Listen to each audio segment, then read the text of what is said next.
নমস্কার। সাহিত্যের মণিমাণিক্যগুলি অনুষ্ঠানে গল্প বলার কথক ঠাকুর অডিও বুক ইউটিউব চ্যানেলে আমাদের প্রাণের লেখক বিভূতিভূষণ বন্দ্যোপাধ্যায় রচিত যে উপন্যাসটি আজ শোনাতে বসেছি, সেটিকে সাহিত্যের বিদগ্ধ সমালোচকেরা যতই কেবল কিশোর উপন্যাসের তকমা পরিয়ে রাখুন না কেন, এই উপন্যাস সর্বকালের সব বয়সী বাঙালি পাঠকের অত্যন্ত প্রিয়। আমাদের কৈশোর এবং যৌবনের দিনগুলির এক অসীম অনাস্বাদিত রোমাঞ্চকর বড় হয়ে ওঠার পরতে পরতে যেন জড়িয়ে আছে এই উপন্যাসের প্রেক্ষাপট এবং চরিত্রগুলি। অনেকেই হয়তো অনেকবার পড়েছেন এই উপন্যাসটি, তবুও আরও একবার আমার শ্রোতা বন্ধুদের সেই ফেলে আসা লোমহর্ষক দিনগুলিতে ফিরিয়ে নিয়ে যাবার প্রচেষ্টা স্বরূপ আজ শুরু করতে চলেছি বিভূতিভূষণ বন্দ্যোপাধ্যায় রচিত অত্যন্ত জনপ্রিয় উপন্যাস চাঁদের পাহাড়। মোট 4টি পর্বে পরিবেশিত এই উপন্যাসটির আজ প্রথম পর্ব। চ্যানেলটিকে ভালো লাগলে সাবস্ক্রাইব করে পাশে থাকবেন এবং আপনাদের পরিচিত জনেদের কাছে শেয়ার করে বাধিত করবেন, এই প্রার্থনা রইল। শুরু করছি চাঁদের পাহাড় প্রথম পর্ব।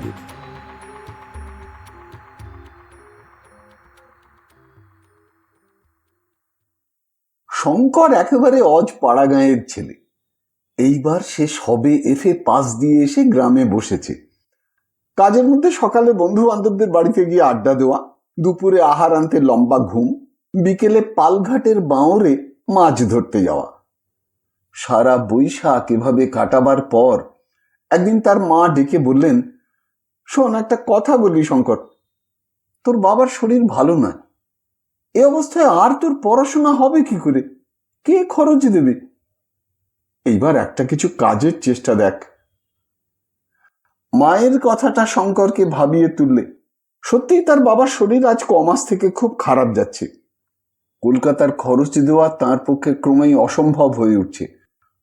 অথচ করবেই বা কি শঙ্কর? এখন কি কেউ তাকে চাকরি দেবে? চেনেই বা সে কাকে? আমরা যে সময়ের কথা বলছি, ইউরোপের মহাযুদ্ধ বাঁধতে তখনও 5 বছর দেরি। 1909 সালের কথা।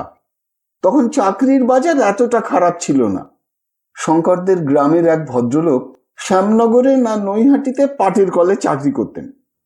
শঙ্করের মা তার স্ত্রীকে ছেলের চাকরির কথা বলে এলেন, যাতে তিনি স্বামীকে বলে শঙ্করের জন্য পাটের কলে একটা কাজ জোগাড় করে দিতে পারেন। ভদ্রলোক পরদিন বাড়ি বয়ে বলতে এলেন যে শঙ্করের চাকরির জন্য তিনি সাধ্যমতো চেষ্টা করবেন। শঙ্কর সাধারণ ধরনের ছেলে নয়। স্কুলে পড়বার সময় সে বরাবর খেলাধুলাতে প্রথম হয়ে এসেছে। সেবার মহকুমার এক্সিবিশনের সময় হাই জাম্পে সে প্রথম স্থান অধিকার করে মেডেল পায়। ফুটবলে অমন সেন্টার ফরওয়ার্ড ও অঞ্চলে তখন কেউ ছিল না। সাঁতার দিতে তার জুড়ি খুঁজে মেলা ভার। গাছে উঠতে, ঘোড়ায় চড়তে, বক্সিংয়ে সে অত্যন্ত নিপুণ। কলকাতায় পড়বার সময় YMCA-তে সে রীতিমতো বক্সিং অভ্যাস করেছে। এইসব কারণে পরীক্ষায় সে তত ভালো করতে পারেনি, 2য় বিভাগে উত্তীর্ণ হয়েছিল। কিন্তু তার একটি বিষয়ে অদ্ভুত জ্ঞান ছিল। তার বাতিক ছিল যত রাজ্যের ম্যাপ ঘাঁটা আর বড় বড় ভূগোলের বই পড়া। ভূগোলের অঙ্ক কষতে সে খুব মজবুত। আমাদের দেশের আকাশে যেসব নক্ষত্রমণ্ডল ওঠে তা সে প্রায় সবই চেনে। ওটা কালপুরুষ, ওটা সপ্তর্ষি, ওটা ক্যাসিওপিয়া, ওটা বৃশ্চিক। কোন মাসে কোনটা ওঠে, কোন দিকে ওঠে, সব ওর নখদর্পণে। আকাশের দিকে চেয়ে তখনই বলে দেবে। আমাদের দেশের বেশি ছেলে এসব জানে না, একথা নিঃসন্দেহে বলা যেতে পারে। এবার পরীক্ষা দিয়ে কলকাতা থেকে আসবার সময় সে একরাশ ওই সব বই কিনে এনেছে। নির্জনে বসে প্রায় পড়ে, আর কিভাবে ওই জানে। তারপর এলো তার বাবার অসুখ, সংসারের দারিদ্র এবং সঙ্গে সঙ্গে মায়ের মুখে পাটকলে চাকরি নেওয়ার জন্য অনুরোধ। কি করবে সে? নিতান্ত নিরুপায়। মা বাপের মলিন মুখ সে দেখতে পারবে না, অগত্যা তাকে পাটের কলেই চাকরি নিতে হবে। কিন্তু জীবনের স্বপ্ন তাহলে ভেঙে যাবে। তাও সে যে না বোঝে তা এমন নয়। ফুটবলের নামকরা সেন্টার ফরওয়ার্ড, জেলার হাই জাম্প চ্যাম্পিয়ন, নামজাদা সাঁতারু শঙ্কর হবে কিনা শেষে পাটের কলের বাবু। নিকেলের বইয়ের আকারের কৌটোতে খাবার কি পান নিয়ে ঝাড়ন পকেটে করে তাকে সকালের ভোঁ বাঁচাতেই ছুটতে হবে কলে, আবার 12টার সময় এসে দুটো খেয়ে নিয়েই আবার রওনা। ওদিকে সেই 6টার ভোঁ বাজলে ছুটি। তার তরুণ তাজা মন এসব কথা ভাবতেই পারে না যে। ভাবতে গেলেই তার সারা দেহ মন বিদ্রোহী হয়ে ওঠে। রেসের ঘোড়া শেষকালে ছ্যাকড়া গাড়ি টানতে যাবে। সন্ধ্যার বেশি দেরি নেই। নদীর ধারে নির্জনে বসে বসে শঙ্কর এই সব কথাই ভাবছিল। তার মন উড়ে যেতে চায় পৃথিবীর দূর দূর দেশে, শত দুঃসাহসিক কাজের মাঝখানে, লিভিংস্টোন স্ট্যানলির মতো, Harry Johnston, Marco Polo, Robinson ক্রুশোর মতো। এর জন্য ছেলেবেলা থেকে সে নিজেকে তৈরি করেছে। যদিও এ কথা ভেবে দেখেনি অন্য দেশের ছেলেদের পক্ষে যা ঘটতে পারে, বাঙালির ছেলের পক্ষে তা ঘটা একরকম অসম্ভব।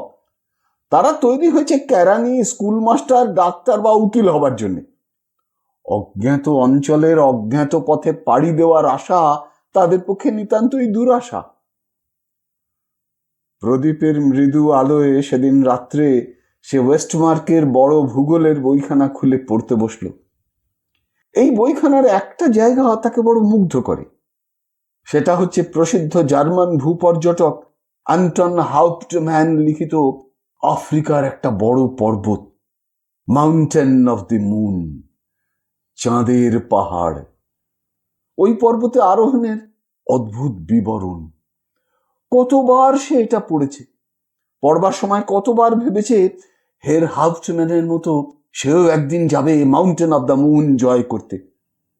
স্বপ্ন সত্যিকার চাঁদের পাহাড়ের মতোই দূরের জিনিস হয়ে থাকবে চিরকাল।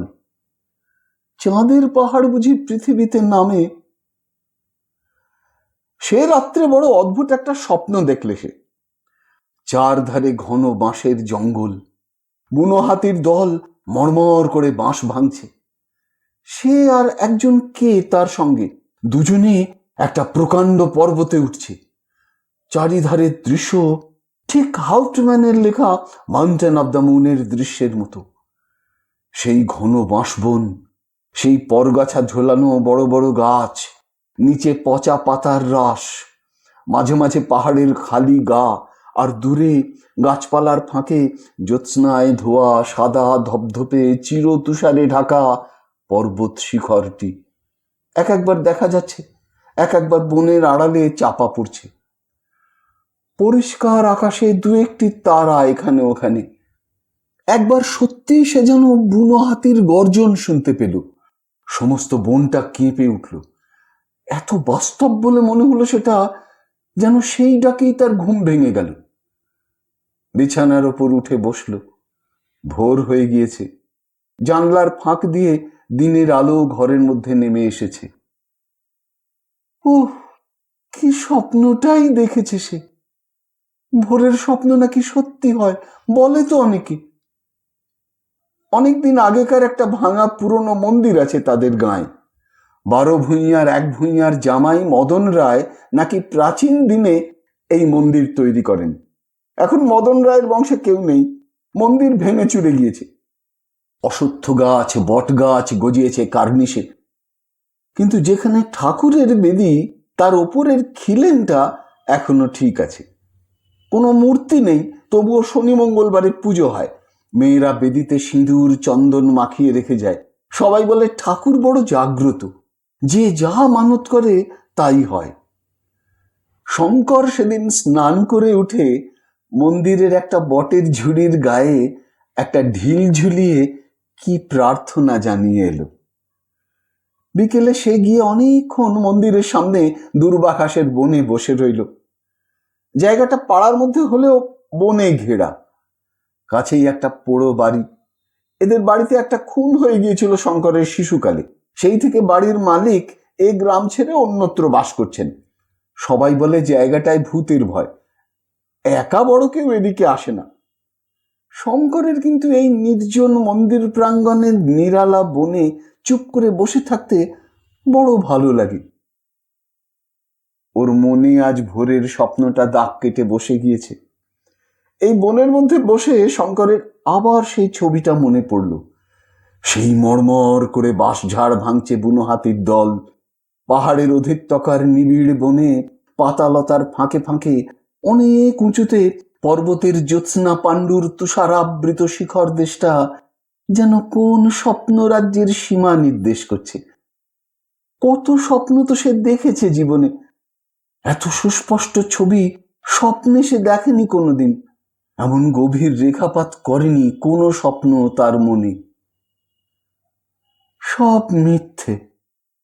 তাকে যেতে হবে পাটের কলে চাকরি করতে, তাই তার ললাট লিপি নয় কি? কিন্তু মানুষের জীবনের এমন সব অদ্ভুত ঘটনা ঘটে যা উপন্যাসে ঘটাতে গেলে পাঠকেরা বিশ্বাস করতে চাইবে না, হেসেই উড়িয়ে দেবে। শঙ্করের জীবনেও এমন একটি ঘটনা সম্পূর্ণ অপ্রত্যাশিতভাবে ঘটে গেল। সকালবেলা সে একটু নদীর ধারে বেরিয়ে এসে সবে বাড়িতে পা দিয়েছে, এমন সময় ও পাড়ার রামেশ্বর মুখুজ্জের স্ত্রী এক টুকরো কাগজ নিয়ে এসে তার হাতে দিয়ে বললে, বাবা শঙ্কর, আমার জামাইয়ের খোঁজ পাওয়া গেছে অনেক দিন পরে। ভদ্রেশ্বরে ওদের বাড়িতে চিঠি দিয়েছে, কাল পিন্টু সেখান থেকে এসেছে, এই ঠিকানা তারা লিখে দিয়েছে, পড়ো তো বাবা। শঙ্কর বললে, ওহ, প্রায় 2 বছরের পর খোঁজ মিলল। বাড়ি থেকে পালিয়ে গিয়ে কি ভয়টাই না দেখালেন। এর আগেও তো একবার পালিয়ে গেছিলেন না? তারপর সে কাগজটা খুললে। লেখা আছে, Prasad Das Bandyopadhyay, Uganda railway head office, construction department, Mombasa, পূর্ব আফ্রিকা। শঙ্করের হাত থেকে কাগজের টুকরোটা পড়ে গেল। পূর্ব আফ্রিকা! পালিয়ে মানুষে এত দূর যায়? তবে সে জানে ননিবালা দিদির এই স্বামী অত্যন্ত একরোখা ডানপিটে ও ভবঘুরে ধরনের। একবার এই গ্রামেই তার সঙ্গে শঙ্করের আলাপও হয়েছিল। শঙ্কর তখন এন্ট্রান্স ক্লাসে সবে উঠেছে। লোকটা খুব উদার প্রকৃতির, লেখাপড়া ভালোই জানে, তবে কোনো একটা চাকরিতে দীর্ঘদিন টিকে থাকতে পারে না, উড়ে বেড়ানো স্বভাব। আর একবার পালিয়ে বার্মা না কোচিন কোথায় যেন গিয়েছিল। এবারও বড় দাদার সঙ্গে কি নিয়ে মনোমালিন্য হওয়ার দরুন বাড়ি থেকে পালিয়েছিল। এই খবর শঙ্কর আগেই শুনেছিল। সেই প্রসাদ বাবু পালিয়ে গিয়ে ঠেলে উঠেছে একেবারে পূর্ব আফ্রিকায়। রামেশ্বর মুখুজ্জের স্ত্রী ভালো বুঝতে পারলেন না তার জামাই কত দূর গিয়েছে। অতটা দূরত্বের তার ধারণাও ছিল না। তিনি চলে গেলে শঙ্কর ঠিকানাটা নিজের নোট বইয়ে লিখে রাখলে এবং সেই সপ্তাহের মধ্যেই প্রসাদ বাবুকে একখানা চিঠি দিলে। শঙ্করকে তার মনে আছে কি? তার শ্বশুর বাড়ির গাঁয়ের ছেলে সে। এবার FA পাস দিয়ে বাড়িতে বসে আছে। তিনি কি একটা চাকরি করে দিতে পারেন তাদের রেলের মধ্যে? যত দূরে যেতে হয় সে যাবে। 1.5 মাস পরে যখন শঙ্কর প্রায় হতাশ হয়ে পড়েছে চিঠির উত্তর প্রাপ্তি সম্বন্ধে, তখন একখানা খামের চিঠি এলো শঙ্করের নামে। তাতে লেখা আছে, মোম্বাসা, 2 নম্বর পোর্ট স্ট্রিট। প্রিয় শঙ্কর, তোমার পত্র পেয়েছি। তোমাকে আমার খুব মনে আছে। কবজির জোরে তোমার কাছে সেবার হেরে গিয়েছিলুম, সে কথা ভুলিনি। তুমি আসবে এখানে? চলে এসো। তোমার মতো ছেলে যদি বাইরেই না বেরোবে তবে আর কে বেরোবে? এখানে নতুন রেল তৈরি হচ্ছে, আরো লোক নেবে। যত তাড়াতাড়ি পারো এসো। তোমার কাজ জুটিয়ে দেওয়ার ভার আমি নিচ্ছি। তোমাদের প্রসাদ দাস বন্দ্যোপাধ্যায়। শঙ্করের বাবা চিঠি দেখে খুব খুশি। যৌবনে তিনিও নিজে ছিলেন ডানপিটে ধরনের লোক। ছেলে পাটের কলে চাকরি করতে যাবে তাঁর এতে মত ছিল না। শুধু সংসারের অভাব অনটনের দরুনই শঙ্করের মায়ের মতে সায় দিতে বাধ্য হয়েছিলেন। এর মাসখানেক পরে শঙ্করের নামে এক টেলিগ্রাম এলো ভদ্রেশ্বর থেকে। সেই জামাইটি দেশে এসেছেন সম্প্রতি। শঙ্কর যেন গিয়ে তার সঙ্গে দেখা করে টেলিগ্রাম পেয়েই। তিনি আবার মোম্বাসায় ফিরবেন দিন 20 মধ্যে। শঙ্করকে তাহলে সঙ্গে করে তিনি নিয়ে যেতে পারেন। 4 মাস পরের ঘটনা। মার্চ মাসের শেষ। মোম্বাসা থেকে রেলপথ গিয়েছে কিসুমু ভিক্টোরিয়া নায়াঞ্জা হ্রদের ধারে। তারই একটা শাখা লাইন তখন তৈরি হচ্ছিল। জায়গাটা মোম্বাসা থেকে 350 মাইল পশ্চিমে। ইউগান্ডা রেলওয়ের নুটসবার্গ স্টেশন থেকে 72 মাইল দক্ষিণ পশ্চিম কোণে। এখানে শঙ্কর কনস্ট্রাকশন ক্যাম্পের কেরানি ও সহকারী স্টোর কিপার হয়ে এসেছে। থাকে ছোট একটা তাঁবুতে। তার আশেপাশে অনেক তাঁবু। এখানে এখনো বাড়িঘর তৈরি হয়নি বলে তাঁবুতেই সবাই থাকে। তাঁবুগুলো একটা খোলা জায়গায় চক্রাকারে সাজানো। তাদের চারিধারে ঘিরে বহু দূরব্যাপী মুক্ত প্রান্তর, দীর্ঘ দীর্ঘ ঘাসে ভরা, মাঝে মাঝে গাছ। তাঁবুগুলোর ঠিক গায়েই খোলা জায়গার শেষ সীমায় একটা বড় বাওবাব গাছ, আফ্রিকার বিখ্যাত গাছ। শঙ্কর কতবার ছবিতে দেখেছে। এবার সত্যিকার বাওবাব দেখে শঙ্করের যেন আশ মেটে না। নতুন দেশ, শঙ্করের তরুণ তাজা মন সেই ইউগান্ডার এই নির্জন মাঠ ও বনে নিজের স্বপ্নের সার্থকতাকে যেন খুঁজে পেলে। কাজ শেষ হয়ে যেতেই সে তাঁবু থেকে রোজ বেরিয়ে পড়ত। যেদিকে 2 চোখ যায় সেদিকে বেড়াতে বার হতো। পূবে, পশ্চিমে, দক্ষিণে, উত্তরে সব দিকেই লম্বা লম্বা ঘাস। কোথাও মানুষের মাথা সমান উঁচু, কোথাও তার চেয়েও উঁচু। কনস্ট্রাকশন তাঁবুর ভারপ্রাপ্ত ইঞ্জিনিয়ার সাহেব একদিন শঙ্করকে ডেকে বললেন, শোনো রায়, ওরকম এখানে বেরিও না। বিনা বন্দুকে এখানে 1 পাও যেও না। প্রথম, এই ঘাসের জমিতে পথ হারাতে পারো। পথ হারিয়ে লোক এসব জায়গায় মারাও গিয়েছে জলের অভাবে। দ্বিতীয়, ইউগান্ডা সিংহের দেশ। এখানে আমাদের সাড়া শব্দ আর হাতুড়ি ঠোকার আওয়াজে সিংহ হয়তো একটু দূরে চলে গিয়েছে, কিন্তু ওদের বিশ্বাস নেই। খুব সাবধান, এসব অঞ্চল মোটেই নিরাপদ নয়।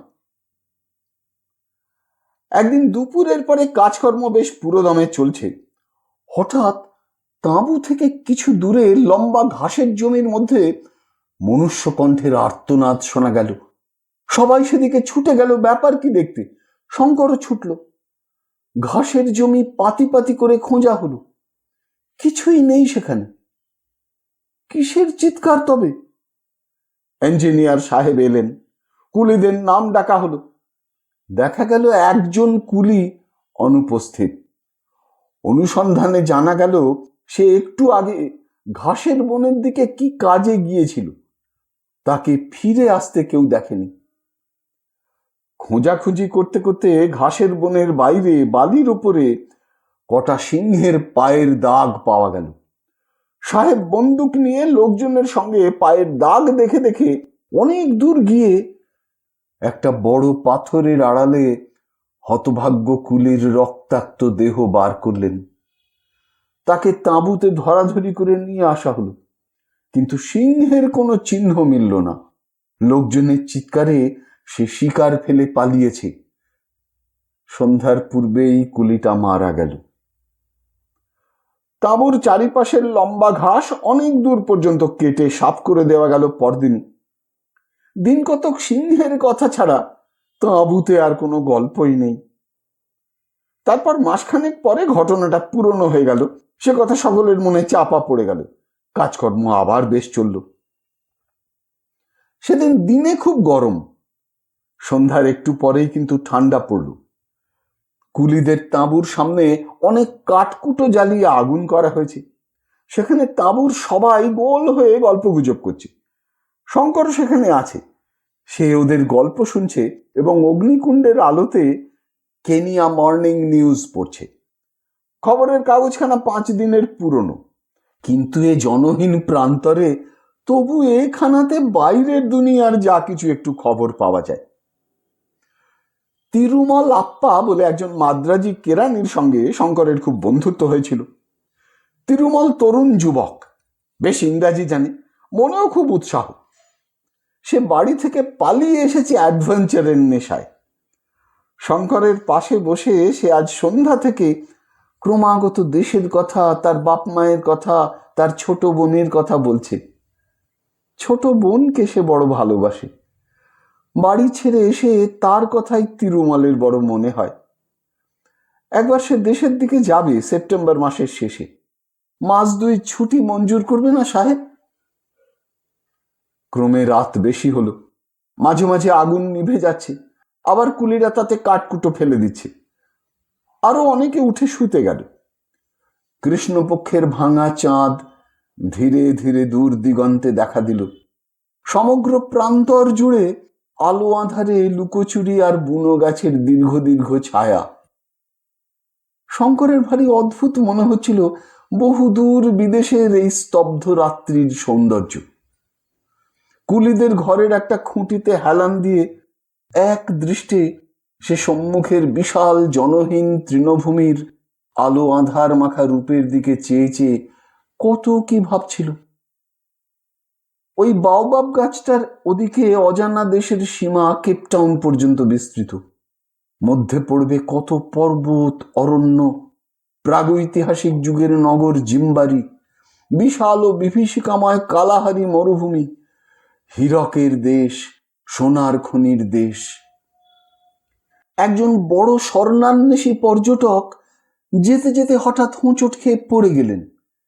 যে পাথরটাতে লেগে হোঁচট খেলেন সেটা হাতে তুলে ভালো করে পরীক্ষা করে দেখলেন, তার সঙ্গে সোনা মেশানো রয়েছে। সে জায়গায় বড় একটা সোনার খনি বেরিয়ে পড়ল। এ ধরনের কত গল্প সে পড়েছে দেশে থাকতে।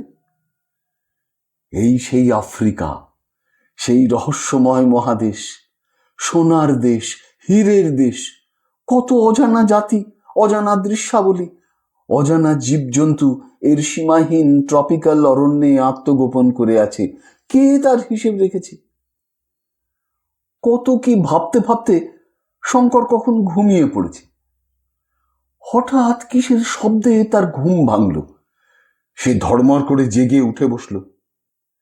চাঁদ আকাশে অনেকটা উঠেছে। ধপধপে সাদা জ্যোৎস্না দিনের মতো পরিষ্কার। অগ্নিকুণ্ডের আগুন গিয়েছে নিভে। কুলিরা সব কুণ্ডলি পাকিয়ে আগুনের উপরে শুয়ে আছে। কোনো দিকে কোনো শব্দ নেই। হঠাৎ শঙ্করের দৃষ্টি পড়ল তার পাশে। এখানে তো তিরুমল আপ্পা বসে তার সঙ্গে গল্প করছিল। সে কোথায়? তাহলে হয়তো সে তাঁবুর মধ্যে ঘুমোতে গিয়ে থাকবে। শঙ্করও নিজে উঠে শুতে যাবার উদ্যোগ করছে। এমন সময় অল্প দূরেই পশ্চিম কোণে মাঠের মধ্যে ভীষণ সিংহ গর্জন শুনতে পাওয়া গেল।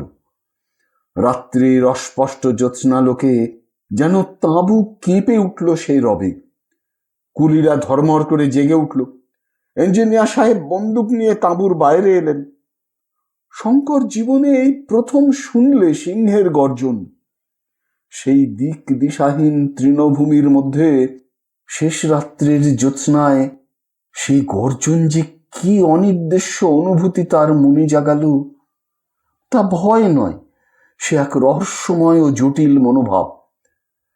একজন বৃদ্ধ মাসাই কুলি ছিল তাঁবুতে।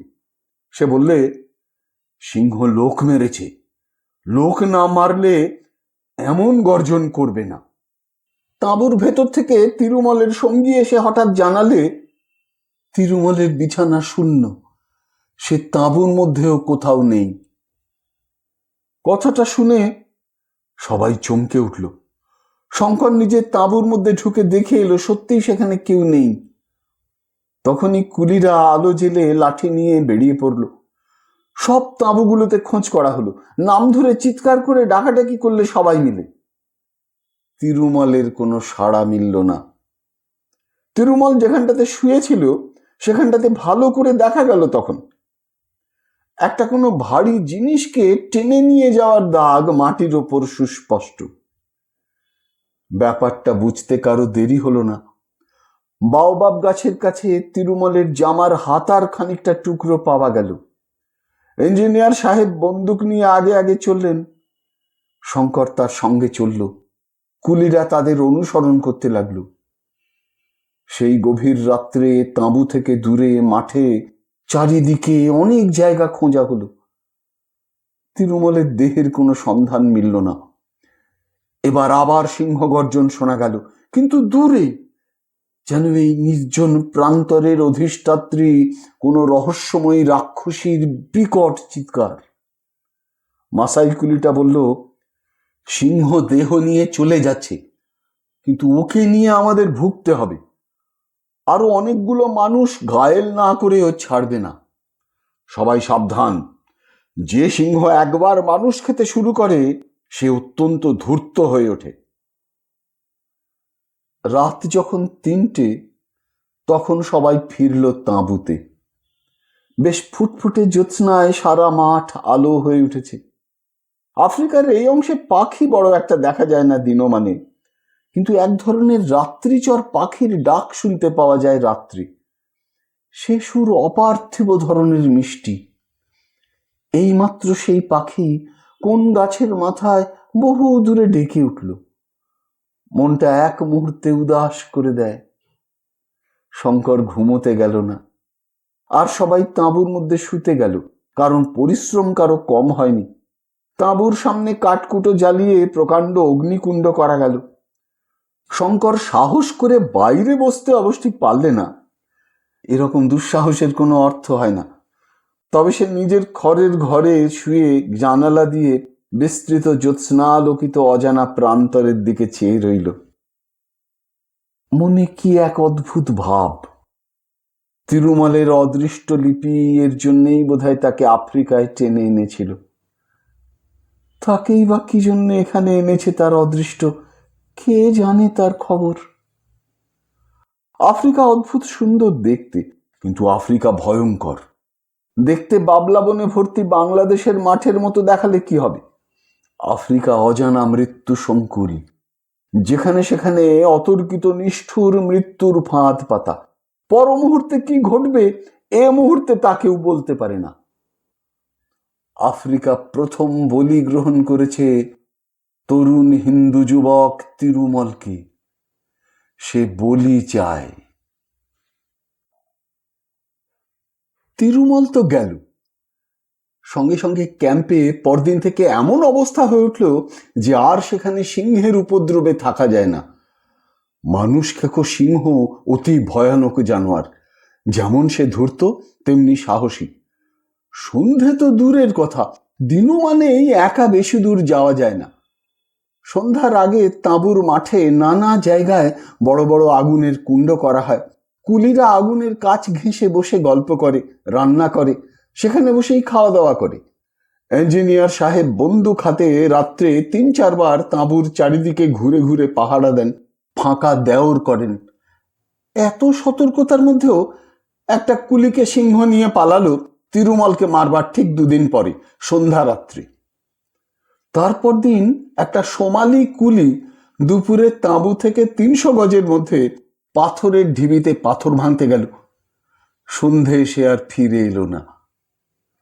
সেই রাত্রেই রাত 10টার পরে শঙ্কর ইঞ্জিনিয়ার সাহেবের তাঁবু থেকে ফিরছে। লোকজন কেউ বড় একটা বাইরে নেই। সকাল সকাল যে যার ঘরে শুয়ে পড়েছে। কেবল এখানে ওখানে 2-1টা নির্বাপিত প্রায় অগ্নিকুণ্ড। দূরে শেয়াল ডাকছে। শেয়ালের ডাক শুনলেই শঙ্করের মনে হয় সে বাংলাদেশের পাড়া গাঁয়ে আছে। চোখ বুজে সে নিজের গ্রামটা ভাববার চেষ্টা করে, তাদের ঘরের কোণের সেই বিলিতি আমড়া গাছটা ভাববার চেষ্টা করে। আজও সে একবার থমকে দাঁড়িয়ে তাড়াতাড়ি চোখ বুঝলে। কি চমৎকার লাগে! কোথায় সে? সেই তাদের গাঁয়ের বাড়িতে জানালার তক্তপোষে শুয়ে। বিলিতি আমড়া গাছটার ডালপালা চোখ খুললেই চোখে পড়বে। ঠিক দেখবে সে চোখ খুলে। শঙ্কর ধীরে ধীরে চোখ খুললে। অন্ধকার প্রান্তর। দূরে সেই বড় বাওবাব গাছটা অস্পষ্ট অন্ধকারে দৈত্যের মতো দাঁড়িয়ে আছে। হঠাৎ তার মনে হলো সামনে একটা ছাতার মতো গোল খড়ের নিচু চালের উপর কি একটা যেন নড়ছে। পরক্ষণেই সে ভয়ে ও বিস্ময়ে কাঠ হয়ে গেল। প্রকাণ্ড একটা সিংহ খড়ের চাল থাবা দিয়ে খুঁচিয়ে গর্ত করবার চেষ্টা করছে ও মাঝে মাঝে নাকটা চালের গর্তের কাছে নিয়ে গিয়ে কিসের যেন ঘ্রাণ নিচ্ছে। তার কাছ থেকে চালাটার দূরত্ব বড় জোর 20 হাত। শঙ্কর বুঝলে সে ভয়ানক বিপদগ্রস্ত। সিংহ চালার খড় খুঁচিয়ে গর্ত করতে ব্যস্ত, সেখান দিয়ে ঢুকে সে মানুষ নেবে। শঙ্করকে সে এখনো দেখতে পায়নি। তাঁবুর বাইরে কোথাও লোক নেই। সিংহের ভয়ে বেশি রাত্রে কেউ বাইরে থাকে না। নিজে সে সম্পূর্ণ নিরস্ত্র, একগাছা লাঠি পর্যন্ত নেই হাতে। শঙ্কর নিঃশব্দে পিছু হটতে লাগলো ইঞ্জিনিয়ারের তাঁবুর দিকে, সিংহের দিকে চোখ রেখে। 1 মিনিট। নিজের স্নায়ুমণ্ডলীর উপর যে তার এত কর্তৃত্ব ছিল তা এর আগে শঙ্কর জানত না। একটা ভীতিসূচক শব্দ তার মুখ দিয়ে বেরোলো না, বা সে হঠাৎ পিছু ফিরে দৌড় দেবার চেষ্টাও করলে না। ইঞ্জিনিয়ারের তাঁবুর পর্দা উঠিয়ে সে ঢুকে দেখলে সাহেব টেবিলে বসে তখনও কাজ করছে। সাহেবর রকম সকম দেখে বিস্মিত হয়ে কিছু জিজ্ঞাসা করবার আগেই ও বললে, সাহেব, সিংহ। সাহেব লাফিয়ে উঠল, কই, কোথায়? বন্দুকের র্যাকে একটা .375 ম্যানলিকার রাইফেল ছিল। সাহেব সেটা নামিয়ে নিলে, শঙ্করকে আর একটা রাইফেল দিলে। দুজনে তাঁবুর পর্দা তুলে আস্তে আস্তে বাইরে এলো। একটু দূরেই কুলি লাইনের সেই গোল চালা, কিন্তু চালার উপর কোথায় সিংহ?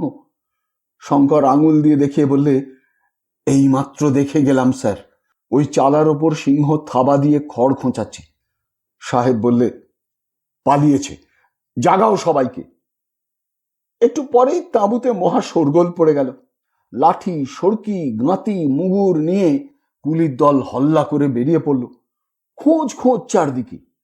খড়ের চালে সত্যি ফুটো দেখা গেল, সিংহের পায়ের দাগও পাওয়া গেল, কিন্তু সিংহ উধাও হয়েছে।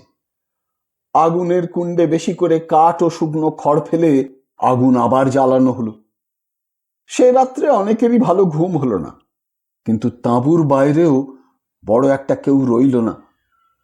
শেষ রাত্রের দিকে শঙ্কর নিজের তাঁবুতে শুয়ে একটু ঘুমিয়ে পড়েছিল। একটা মহা শোরগোলের শব্দে তার ঘুম ভেঙে গেল। মাসাই কুলিরা সিম্বা সিম্বা বলে চিৎকার করছে। দুবার বন্দুকের আওয়াজ হলো। শঙ্কর তাঁবুর বাইরে এসে ব্যাপার জিজ্ঞাসা করে জানলে সিংহ এসে আস্তাবলের একটা ভারবাহী অশ্বতরকে জখম করে গিয়েছে এই মাত্র।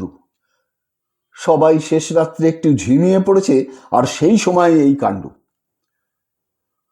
পরদিন সন্ধ্যার ঝোঁকে একটা ছোকরা কুলিকে তাঁবু থেকে 100 হাতের মধ্যে থেকে সিংহ নিয়ে চলে গেল। দিন চারেক পরে আর একটা কুলিকে নিলে বাওবাব গাছটার তলা থেকে। কুলিরা আর কেউ কাজ করতে চায় না। লম্বা লাইনে গাঁতিওয়ালা কুলিদের অনেক সময় খুব ছোট দলে ভাগ করে কাজ করতে হয়। তারা তাঁবু ছেড়ে দিনের বেলাতেও বেশি দূর যেতে চায় না। তাঁবুর মধ্যে থাকাও রাত্রে নিরাপদ নয়। সকলেরই মনে ভয়। প্রত্যেকেই ভাবে এবার বোধহয় তার পালা। কাকে কখন নেবে কিছু স্থিরতা নেই। এই অবস্থায় কাজ হয় না। কেবল মাসাই কুলিরা অবিচলিত রইল। তারা জমকেও ভয় করে না। তাঁবু থেকে 2 মাইল দূরে গাঁতির কাজ তারাই করে। সাহেব বন্দুক নিয়ে দিনের মধ্যে 4-5 বার তাদের দেখাশোনা করে আসে। কত নতুন ব্যবস্থা করা হলো, কিছুতেই সিংহের উপদ্রব কমল না। কত চেষ্টা করেও সিংহ শিকার করা গেল না। অনেকে বললে, সিংহ একটা নয়, অনেকগুলো, কটা মেরে ফেলা যাবে? সাহেব বললে, মানুষ খেকো সিংহ বেশি থাকে না, এ একটা সিংহেরই কাজ। একদিন সাহেব শঙ্করকে ডেকে বললে, বন্দুকটা নিয়ে গাঁতিদার কুলিদের একবার দেখে আসতে। শঙ্কর বললে, সাহেব, তোমার ম্যানলিকারটা দাও। সাহেব রাজি হলো। শঙ্কর বন্দুক নিয়ে একটা অশ্বতরে চড়ে রওনা হলো। তাঁবু থেকে মাইলখানেক দূরে এক জায়গায় একটা ছোট জলা। শঙ্কর দূর থেকে জলাটা যখন দেখতে পেয়েছে তখন বেলা প্রায় 3টে। কেউ কোনো দিকে নেই। রোদের ঝাঁঝ মাঠের মধ্যে তাপ তরঙ্গের সৃষ্টি করেছে। হঠাৎ অশ্বতর থমকে দাঁড়িয়ে গেল, আর কিছুতেই সেটা এগিয়ে যেতে চায় না। শঙ্করের মনে হলো জায়গাটার দিকে যেতে অশ্বতরটা ভয় পাচ্ছে। একটু পরে পাশের ঝোপে কি যেন একটা নড়ল, কিন্তু সেদিকে চেয়ে সে কিছু দেখতে পেলে না। সে অশ্বতর থেকে নামল, তবুও অশ্বতর নড়তে চায় না। হঠাৎ শঙ্করের শরীরে বিদ্যুৎ খেলে গেল। ঝোপের মধ্যে সিংহ তার জন্য ওত পেতে বসে নেই তো। অনেক সময় এরকম হয়, সে জানে। সিংহ পথের পাশে ঝোপঝাড়ের মধ্যে লুকিয়ে অনেক দূর পর্যন্ত নিঃশব্দে তার শিকারের অনুসরণ করে। নির্জন স্থান বুঝে সুবিধে মতো তার ঘাড়ের ওপর লাফিয়ে পড়ে। যদি তাই হয়? শঙ্কর অশ্বতর নিয়ে আর এগিয়ে যাওয়া উচিত বলে বিবেচনা করলে না, ভাবলে তাঁবুতে ফিরেই যাই। সবে সে তাঁবুর দিকে অশ্বতরের মুখটা ফিরিয়েছে, এমন সময় আবার ঝোপের মধ্যে কি একটা নড়ে উঠল। সঙ্গে সঙ্গে ভয়ানক সিংহ গর্জন, এবং একটা ধূসর বর্ণের বিরাট দেহ সশব্দে অশ্বতরের ওপর এসে পড়ল। শঙ্কর তখন হাত চারেক এগিয়ে আছে। সে তখনই ফিরে দাঁড়িয়ে বন্দুক উঁচিয়ে উপড়ি উপড়ি দুবার গুলি করলে। গুলি লেগেছে কিনা বোঝা গেল না, কিন্তু তখন অশ্বতর মাটিতে লুটিয়ে পড়েছে। ধূসর বর্ণের জানোয়ারটা পলাতক। শঙ্কর পরীক্ষা করে দেখলে অশ্বতরের কাঁধের কাছে অনেকটা মাংস ছিন্ন ভিন্ন, রক্তে মাটি ভেসে যাচ্ছে। যন্ত্রণায় সেটা ছটফট করছে। শঙ্কর এক গুলিতে তার যন্ত্রণার অবসান করলে। তারপর সে তাঁবুতে ফিরে এলো। সাহেব বললে, সিংহ নিশ্চয়ই জখম হয়েছে। বন্দুকের গুলি যদি গায়ে লাগে তবে দস্তুর মতো জখম তাকে হতেই হবে। কিন্তু গুলি লেগেছিল তো? শঙ্কর বললে, গুলি লাগালাগির কথা সে বলতে পারে না, বন্দুক ছুঁড়েছিল এই মাত্র কথা। লোকজন নিয়ে খোঁজাখুঁজি করেও 2-3 দিনে কোথাও কোনো আহত বা মৃত সিংহের সন্ধান পাওয়া গেল না। জুন মাসের প্রথম থেকে বর্ষা নামল। কতকটা সিংহের উপদ্রবের জন্যে, কতকটা বা জলাভূমির সান্নিধ্যের জন্য অস্বাস্থ্যকর হওয়ায় তাঁবু ওখান থেকে উঠে গেল। শঙ্করকে আর কনস্ট্রাকশন তাঁবুতে থাকতে হলো না। কিসুমু থেকে প্রায় 30 মাইল দূরে একটা ছোট স্টেশনে সে স্টেশন মাস্টারের কাজ পেয়ে জিনিসপত্র নিয়ে সেখানেই চলে গেল। নতুন পদ পেয়ে উৎফুল্ল মনে শঙ্কর যখন স্টেশনটাতে এসে নামলো, তখন বেলা 3টে হবে। স্টেশন ঘরটা খুব ছোট, মাটির প্ল্যাটফর্ম আর স্টেশন ঘরের আশপাশ কাঁটা তারের বেড়া দিয়ে ঘেরা। স্টেশন ঘরের পিছনে তার থাকবার কোয়ার্টার, পায়রার খোপের মতো ছোট। যে ট্রেনখানা তাকে বহন করে এনেছিল সেখানে কিসুমুর দিকে চলে গেল। শঙ্কর যেন অকুল সমুদ্রে পড়ল। এত নির্জন স্থান সে জীবনে কখনো কল্পনা করেনি। এই স্টেশনে সেই একমাত্র কর্মচারী, একটা কুলি পর্যন্ত নেই। সেই কুলি, সেই পয়েন্টসম্যান, সেই সব। এরকম ব্যবস্থার কারণ হচ্ছে যে এসব স্টেশন এখনো মোটেই আয়কর নয়। এর অস্তিত্ব এখনো পরীক্ষা সাপেক্ষ। এদের পেছনে রেল কোম্পানি বেশি খরচ করতে রাজি নয়। একখানি ট্রেন সকালে, একখানি এই গেল, আর সারা দিন রাত কোনো ট্রেন নেই। সুতরাং তার হাতে প্রচুর অবসর আছে। চার্জ বুঝে নিতে হবে, এই যা একটু কাজ। আগের স্টেশন মাস্টারটি গুজরাটি, বেশ ইংরেজি জানে। সে নিজের হাতে চা করে নিয়ে এলো। চার্জ বোঝাবার বেশি কিছু নেই। গুজরাটি স্টেশন মাস্টার তাকে পেয়ে খুব খুশি। ভাবে বোধ হলো সে কথা বলবার সঙ্গী পায়নি অনেকদিন। দুজনে প্ল্যাটফর্মের এদিক ওদিক পাইচারি করলে। শঙ্কর বললে, কাঁটা তারের বেড়া দিয়ে ঘেরা কেন? গুজরাটি ভদ্রলোকটি বললে, ও কিছু নয়, নির্জন জায়গা তাই। শঙ্করের মনে হলো কি একটা কথা লোকটা গোপন করে গেল। শঙ্কর আর পিড়াপিড়ি করলে না। রাত্রে ভদ্রলোক রুটি গড়ে শঙ্করকে খাবার নিমন্ত্রণ করলে। খেতে বসে হঠাৎ লোকটি চেঁচিয়ে উঠল, এই যা, ভুলে গিয়েছি। কি হলো? খাবার জল নেই মোটে, ট্রেন থেকে নিতে একদম ভুলে গিয়েছি। সে কি, এখানে খাবার জল কোথাও পাওয়া যায় না? কোথাও না। একটা কুয়ো আছে, তার জল বেজায় তেতো আর কষা।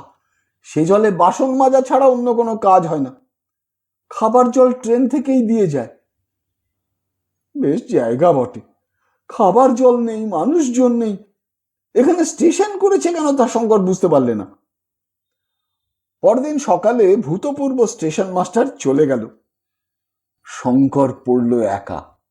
নিজের কাজ করে, রাঁধে, খায়, ট্রেনের সময় প্ল্যাটফর্মে গিয়ে দাঁড়ায়, দুপুরে বই পড়ে কি বড় টেবিলটাতে শুয়ে ঘুমোয়, বিকেলের দিকে ছায়া পড়লে প্ল্যাটফর্মে পায়চারি করে। স্টেশনের চারিধারে ঘিরে ধুধু সীমাহীন প্রান্তর, দীর্ঘ ঘাসের বন, মাঝে উইকা বাবলা গাছ, দূরে পাহাড়ের সারি সারা চক্রবাল জুড়ে। ভারী সুন্দর দৃশ্য। গুজরাটি লোকটি ওকে বারণ করে গিয়েছিল একা যেন এইসব মাঠে সে না বেড়াতে বার হয়। শঙ্কর বলেছিল, কেন? সে প্রশ্নের সন্তোষজনক উত্তর গুজরাটি ভদ্রলোকটির কাছ থেকে পাওয়া যায়নি, কিন্তু তার উত্তর অন্য দিক থেকে সেই রাত্রেই মিলল। রাত বেশি না হতেই আহারাদি সেরে শঙ্কর স্টেশন ঘরে বাতি জ্বালিয়ে বসে ডায়েরি লিখছে। স্টেশন ঘরেই সে শোবে। সামনের কাঁচ বসানো দরজাটি বন্ধ আছে, কিন্তু আগল দেওয়া নেই। কিসের শব্দ শুনে সে দরজার দিকে চেয়ে দেখে, দরজার ঠিক বাইরে কাঁচে নাক লাগিয়ে প্রকাণ্ড সিংহ। শঙ্কর কাঠের মতো বসে রইল। দরজা একটু জোর করে ঠেললেই খুলে যাবে। সেও সম্পূর্ণ নিরস্ত্র। টেবিলের ওপর কেবল কাঠের রুলটা মাত্র আছে। সিংহটা কিন্তু কৌতূহলের সঙ্গে শঙ্কর ও টেবিলের কেরোসিন বাতিটার দিকে চেয়ে চুপ করে দাঁড়িয়ে রইল। খুব বেশিক্ষণ ছিল না, হয়তো মিনিট 2। কিন্তু শঙ্করের মনে হলো সে আর সিংহটা কতকাল ধরে যেন পরস্পরের দিকে চেয়ে দাঁড়িয়ে আছে। তারপর সিংহ ধীরে ধীরে অনাসক্তভাবে দরজা থেকে সরে গেল। শঙ্কর হঠাৎ চেতনা ফিরে পেল। সে তাড়াতাড়ি গিয়ে দরজার আগলটা তুলে দিল। এতক্ষণে সে বুঝতে পারলে স্টেশনের চারিদিকে কাঁটা তারের বেড়া কেন আছে। কিন্তু শঙ্কর একটু ভুল করেছিল। সে আংশিকভাবে বুঝেছিল মাত্র। বাকি উত্তরটা পেতে 2-1 দিন বিলম্ব ছিল। সেটা এলো অন্য দিক থেকে। পরদিন সকালের ট্রেনের গার্ডকে সে রাত্রের ঘটনাটা বললে। গার্ড লোকটি ভালো, সব শুনে বললে, এসব অঞ্চলে সর্বত্রই এমন অবস্থা। এখান থেকে 12 মাইল দূরে আর একটা তোমার মতো ছোট স্টেশন আছে, সেখানেও ওই একই দশা। এখানে তো যে কাণ্ড। সে কি একটা কথা বলতে যাচ্ছিল, কিন্তু হঠাৎ কথা বন্ধ করে ট্রেনে উঠে পড়ল। যাবার সময় চলন্ত ট্রেন থেকে বলে গেল, বেশ সাবধানে থেকো সর্বদা। শঙ্কর চিন্তিত হয়ে পড়ল। এরা কি কথাটা চাপা দিতে চায়? সিংহ ছাড়া আরো কিছু আছে নাকি? যা হোক, সেদিন থেকে শঙ্কর প্ল্যাটফর্মে স্টেশন ঘরের সামনে রোজ আগুন জ্বালিয়ে রাখে। সন্ধ্যের আগেই দরজা বন্ধ করে স্টেশন ঘরে ঢোকে। অনেক রাত পর্যন্ত বসে পড়াশোনা করে বা ডায়েরি লেখে। রাত্রের অভিজ্ঞতা অদ্ভুত। বিস্তৃত প্রান্তরে ঘন অন্ধকার নামে। প্ল্যাটফর্মের ইউকা গাছটার ডালপালার মধ্যে দিয়ে রাত্রির বাতাস বেঁধে কেমন একটা শব্দ হয়। মাঠের মধ্যে প্রহরে প্রহরে শেয়াল ডাকে। একদিন গভীর রাতে দূরে কোথাও সিংহের গর্জন শুনতে পাওয়া যায়। অদ্ভুত জীবন। ঠিক এই জীবনই সে চেয়েছিল। এ তার রক্তে আছে। এই জনহীন প্রান্তর, এই রহস্যময়ী রাত্রি, অচেনা নক্ষত্রে ভরা আকাশ, এই বিপদের আশঙ্কা, এই তো জীবন। শান্ত নিরাপদ জীবন নিরীহ কেরানির জীবন হতে পারে, তার নয়। সেদিন বিকেলে ট্রেন রওনা করে দিয়ে সে নিজের কোয়ার্টারের রান্নাঘরে ঢুকতে যাচ্ছে, এমন সময় খুঁটির গায়ে কি একটা দেখে সে 3 হাত লাফ দিয়ে পিছিয়ে এলো। প্রকাণ্ড একটা হলদে খড়িস গোখরো তাকে দেখে ফনা উদ্যত করে খুঁটি থেকে প্রায় 1 হাত বাইরে মুখ বাড়িয়েছে। আর 2 সেকেন্ড পরে যদি শঙ্করের চোখ সেদিকে পড়তো, তাহলে না, এখন সাপটাকে মারবার কি করা যায়? কিন্তু সাপটা পর মুহূর্তে খুঁটি বেয়ে উপরে খড়ের চালের মধ্যে গিয়ে লুকিয়ে পড়ল। বেশ কাণ্ড বটে। ওই ঘরে গিয়ে শঙ্করকে এখন ভাত রাঁধতে বসতে হবে। এ সিংহ নয় যে দরজা বন্ধ করে আগুন জ্বেলে রাখবে। খানিকটা ইতস্তত করে শঙ্কর অগত্যা রান্নাঘরে ঢুকলো এবং কোনো রকমে তাড়াতাড়ি রান্না সেরে সন্ধে হবার আগেই খাওয়া দাওয়া সাঙ্গ করে সেখান থেকে বেরিয়ে স্টেশন ঘরে এলো। কিন্তু স্টেশন ঘরেই বা বিশ্বাস কি? সাপ কখন কোন ফাঁক দিয়ে ঘরে ঢুকবে তাকে কি আর ঠেকিয়ে রাখা যাবে? পরদিন সকালে ট্রেনে গার্ডের গাড়ি থেকে একটা নতুন কুলি তার রসদের বস্তা নামিয়ে দিতে এলো।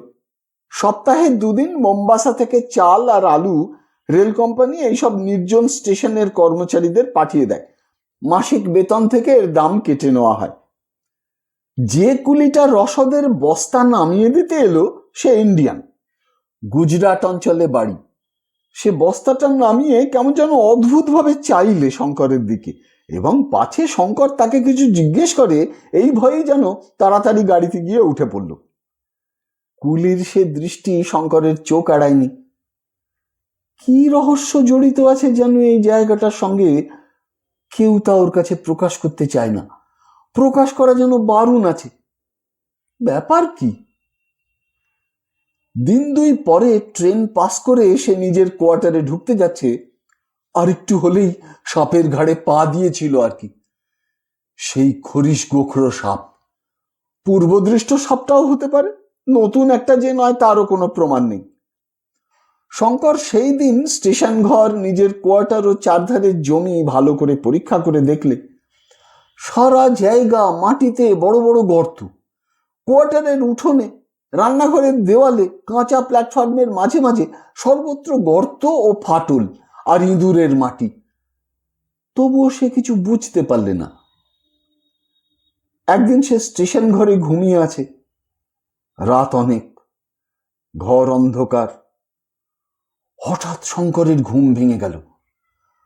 5টা ইন্দ্রিয়ের বাইরে আর একটা কোন ইন্দ্রিয় যেন মুহূর্তের জন্য জাগরিত হয়ে উঠে তাকে জানিয়ে দিলে যে সে ভয়ানক বিপদে পড়বে। ঘোর অন্ধকার। শঙ্করের সমস্ত শরীর যেন শিউরে উঠল। টর্চটা হাতরে পাওয়া যায় না কেন? অন্ধকারের মধ্যে যেন কিসের একটা অস্পষ্ট শব্দ হচ্ছে ঘরের মধ্যে। হঠাৎ টর্চটা তার হাতে ঠেকল এবং কলের পুতুলের মতো সে সামনের দিকে ঘুরিয়ে টর্চটা জ্বাললে। সঙ্গে সঙ্গে সে ভয়ে ও বিস্ময়ে কাঠ হয়ে টর্চটা ধরে বিছানার ওপরেই বসে রইল। দেওয়াল ও তার বিছানার মাঝামাঝি জায়গায় মাথা উঁচু করে তুলে ও টর্চের আলো পড়ার দরুন সাময়িকভাবে আলো আঁধারে লেগে থ খেয়ে আছে আফ্রিকার ক্রূর ও হিংস্রতম সর্প কালো মাম্বা। ঘরের মেঝে থেকে সাপটা প্রায় 2.5 হাত উঁচু হয়ে উঠেছে। সেটা এমন কিছু আশ্চর্য নয় যখন ব্ল্যাক মাম্বা সাধারণত মানুষকে তাড়া করে তার ঘাড়ে ছোবল মারে। ব্ল্যাক মাম্বার হাত থেকে রেহাই পাওয়া এক প্রকার পুনর্জন্ম, তাও শঙ্কর শুনেছে। শঙ্করের একটা গুণ বাল্যকাল থেকেই আছে, বিপদে তার সহজে বুদ্ধিভ্রংশ হয় না, আর তার স্নায়ুমণ্ডলীর ওপর সে ঘোর বিপদেও কর্তৃত্ব বজায় রাখতে পারে। শঙ্কর বুঝলে হাত যদি তার একটু কেঁপে যায়, তবু যে মুহূর্তে সাপটার চোখ থেকে আলো সরে যাবে সেই মুহূর্তে ওর আলো আঁধারি কেটে যাবে এবং তখনই সে আক্রমণ করবে। সে বুঝলে তার আয়ু নির্ভর করছে এখন দৃঢ় ও অবিকম্পিত হাতে টর্চটা সাপের চোখের দিকে ধরে থাকার উপর। যতক্ষণ সে এরকম ধরে থাকতে পারবে ততক্ষণ সে নিরাপদ। কিন্তু যদি টর্চটা একটু এদিক ওদিক সরে যায়? শঙ্কর টর্চ ধরেই রইল। সাপের চোখ দুটো জ্বলছে যেন দুটো আলোর দানার মতো। কি ভীষণ শক্তি ও রাগ প্রকাশ পাচ্ছে চাবুকের মতো খাড়া উদ্যত তার কালো মিশমিশে সরু দেহটাতে।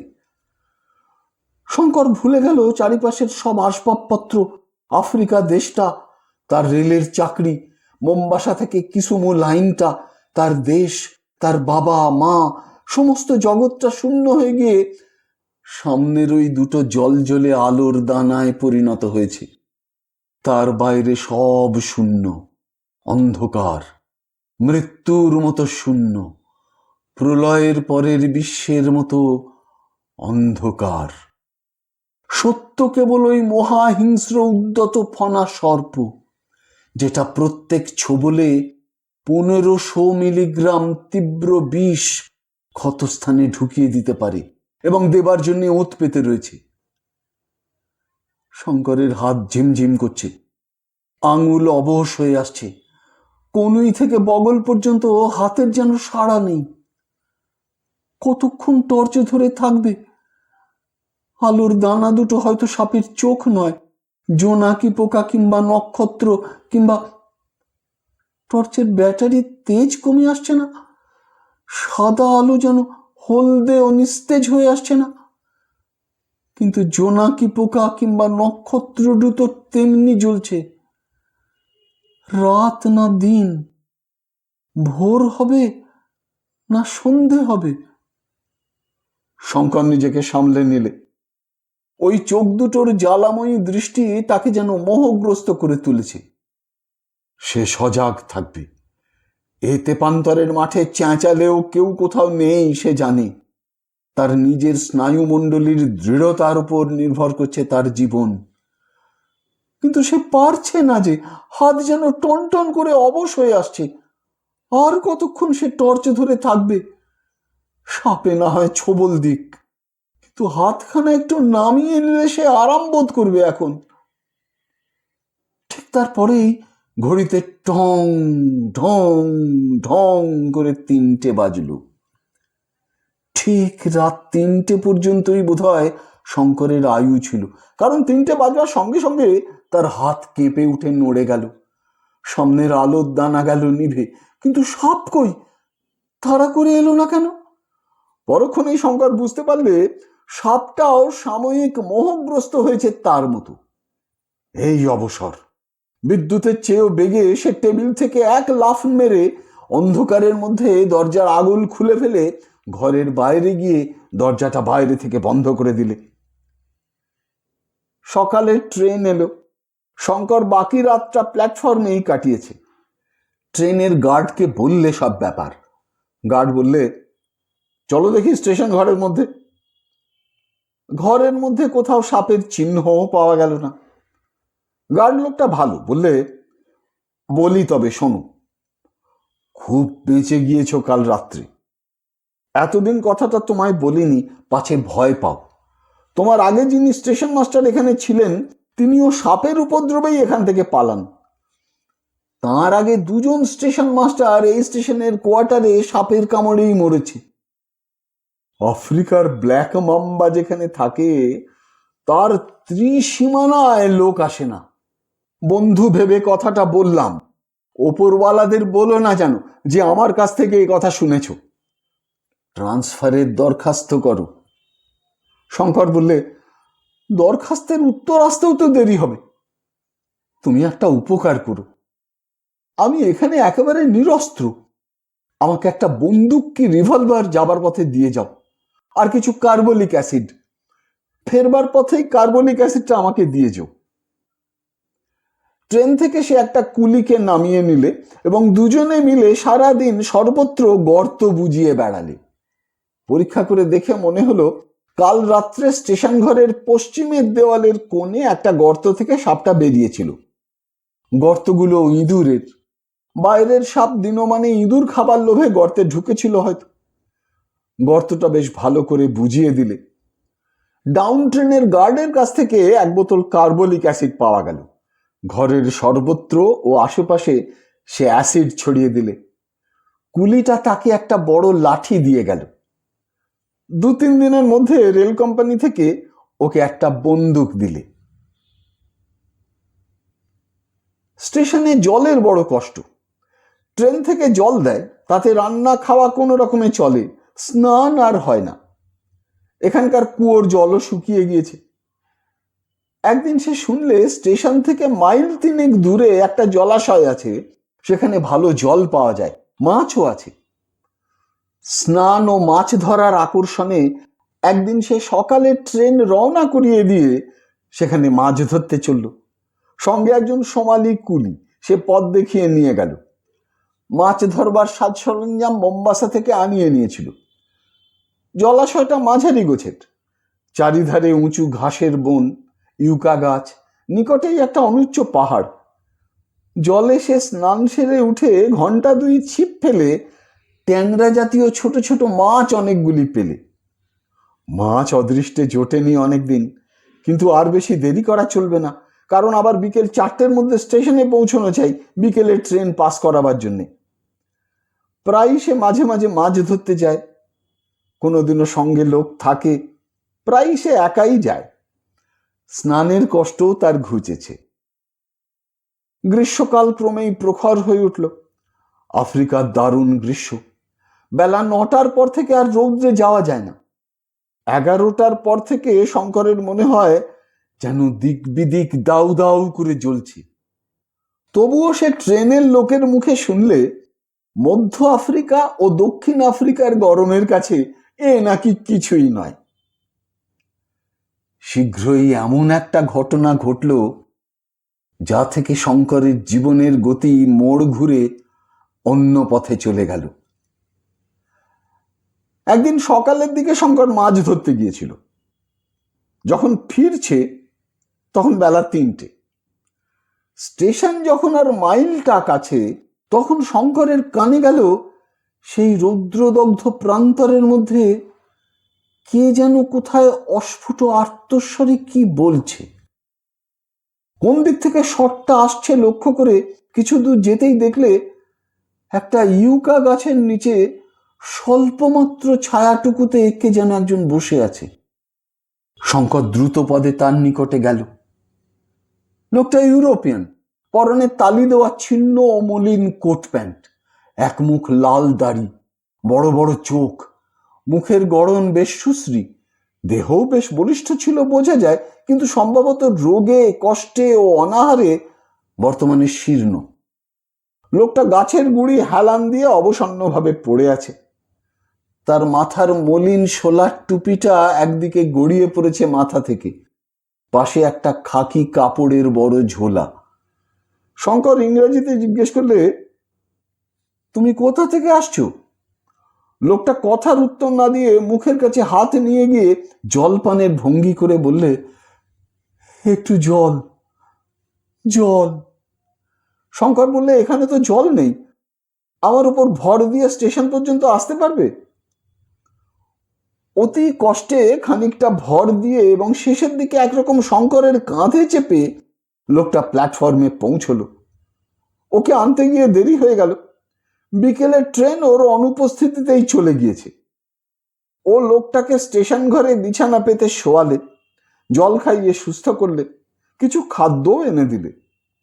সে খানিকটা চাঙ্গা হয়ে উঠল বটে, কিন্তু শঙ্কর দেখলে লোকটার ভারী জ্বর হয়েছে। অনেক দিনের অনিয়মে, পরিশ্রমে, অনাহারে তার শরীর একেবারে ভেঙে গিয়েছে। 2-4 দিনে সে সুস্থ হবে না। লোকটা একটু পরে পরিচয় দিলে, তার নাম ডিয়েগো আলভারেজ, যাতে পর্তুগিজ, তবে আফ্রিকার সূর্য তার বর্ণ তামাটে করে দিয়েছে। রাত্রে ওকে স্টেশনে রাখলে শঙ্কর, কিন্তু ওর অসুখ দেখে সে পড়ে গেল বিপদে। এখানে ওষুধ নেই, ডাক্তার নেই। সকালের ট্রেন মোম্বাসার দিকে যায় না, বিকেলের ট্রেনে গার্ড রোগীকে তুলে নিয়ে যেতে পারে, কিন্তু রাত কাটতে এখনো অনেক দেরি।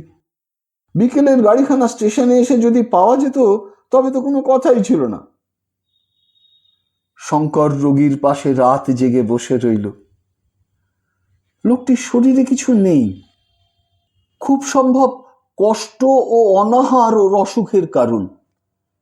এই দূর বিদেশে ওর কেউ নেই, শঙ্কর না দেখলে ওকে দেখবে কে? বাল্যকাল থেকেই পরের দুঃখ সহ্য করতে পারে না সে। শঙ্কর যেভাবে সারা রাত তার সেবা করলে তার কোনো আপনার লোক ওর চেয়ে বেশি কিছু করতে পারত না। উত্তর পূর্ব কোণের অনুচ্চ পাহাড় শ্রেণীর পেছন থেকে চাঁদ উঠছে যখন সে রাত্রে, ঝমঝম করছে নিস্তব্ধ নিশীথ রাত্রি, তখন হঠাৎ প্রান্তরের মধ্যে ভীষণ সিংহ গর্জন শোনা গেল। রোগী তন্দ্রাচ্ছন্ন ছিল। সিংহের ডাকে সে ধর্মর করে বিছানায় উঠে বসল। শঙ্কর বললে, ভয় নেই, শুয়ে থাকো, বাইরে সিংহ ডাকছে, দরজা বন্ধ আছে।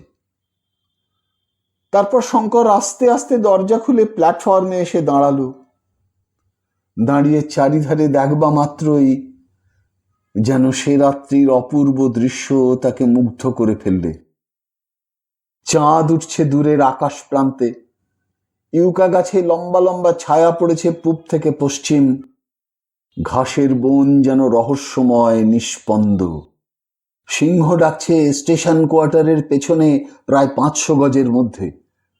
কিন্তু সিংহের ডাক আজকাল গা সওয়া হয়ে উঠেছে, ওতে আর আগের মতো ভয় পায় না। রাত্রির সৌন্দর্য এত আকৃষ্ট করেছে ওকে যে ও সিংহের সান্নিধ্য যেন ভুলে গেল। ফিরে ও স্টেশন ঘরে ঢুকলো। টং টং করে ঘড়িতে 2টো বেজে গেল। ঘরে ঢুকে দেখলে রোগী বিছানায় উঠেই বসে আছে। বললে, একটু জল দাও, খাবো। লোকটা বেশ ভালো ইংরেজি বলতে পারে। শঙ্কর টিন থেকে জল নিয়ে ওকে খাওয়ালে। লোকটার জ্বর তখন যেন কমেছে। সে বললে, তুমি কি বলছিলে? আমার ভয় করছে ভাবছিলে? ডিয়েগো আলভারেজের ভয় করবে? ইয়ং ম্যান, তুমি ডিয়েগো আলভারেজকে জানো না। লোকটার ওষ্ঠ প্রান্তে একটা হতাশা, বিষাদ ও ব্যঙ্গ মেশানো অদ্ভুত ধরনের হাসি দেখা দিল। সে অবসন্নভাবে বালিশের গায়ে ঢলে পড়ল। ওই হাসিতে শঙ্করের মনে হলো এ লোক সাধারণ লোক নয়। তখন ওর হাতের দিকে নজর পড়ল শঙ্করের। বেটে বেটে মোটা মোটা আঙুল, দড়ির মতো শিরাবহুল হাত, তাম্রাভ দাড়ির নিচে চিবুকের ভাব শক্ত মানুষের পরিচয় দিচ্ছে। এতক্ষণ পরে খানিকটা জ্বর কমে যাওয়াতে আসল মানুষটা বেরিয়ে আসছে যেন ধীরে ধীরে। লোকটা বললে, সরে এসো কাছে, তুমি আমার যথেষ্ট উপকার করেছ। আমার নিজের ছেলে থাকলে এর বেশি করতে পারতো না। তবে একটা কথা বলি, আমি বাঁচবো না। আমার মন বলছে আমার দিন ফুরিয়ে এসেছে। তোমার উপকার করে যেতে চাই। তুমি ইন্ডিয়ান, এখানে কত মাইনে পাও? এই সামান্য মাইনের জন্য দেশ ছেড়ে এত দূরে এসে আছো যখন, তখন তোমার সাহস আছে, কষ্ট সহ্য করবার শক্তি আছে। আমার কথা মন দিয়ে শোনো, কিন্তু প্রতিজ্ঞা করো আজ তোমাকে যেসব কথা বলবো আমার মৃত্যুর পূর্বে তা তুমি কারো কাছে প্রকাশ করবে না। শঙ্কর সেই আশ্বাসই দিলে। তারপর সেই অদ্ভুত রাত্রি ক্রমশ কেটে যাওয়ার সঙ্গে সঙ্গে লোকটা এমন এক আশ্চর্য, অবিশ্বাস্য ধরনের আশ্চর্য কাহিনী শুনিয়ে গেল যা সাধারণত উপন্যাসেই পড়া যায়। ডিয়েগো আলভারেজের কথাতেই বলি, ইয়াং ম্যান, তোমার বয়স কত হবে? 22? তুমি যখন মায়ের কোলে শিশু, আজ 20 বছর আগে 1888 কি 89 সালের দিকে আমি কেপ কলোনির উত্তরে পাহাড় জঙ্গলের মধ্যে সোনার খনি সন্ধান করে বেড়াচ্ছিলাম। তখন বয়স ছিল কম, দুনিয়ার কোনো বিপদই বিপদ বলে গ্রাহ্য করতাম না। বুলাওয়ে শহর থেকে জিনিসপত্র কিনে একাই রওনা হলাম, সঙ্গে কেবল 2টি গাধা জিনিসপত্র বইবার জন্যে।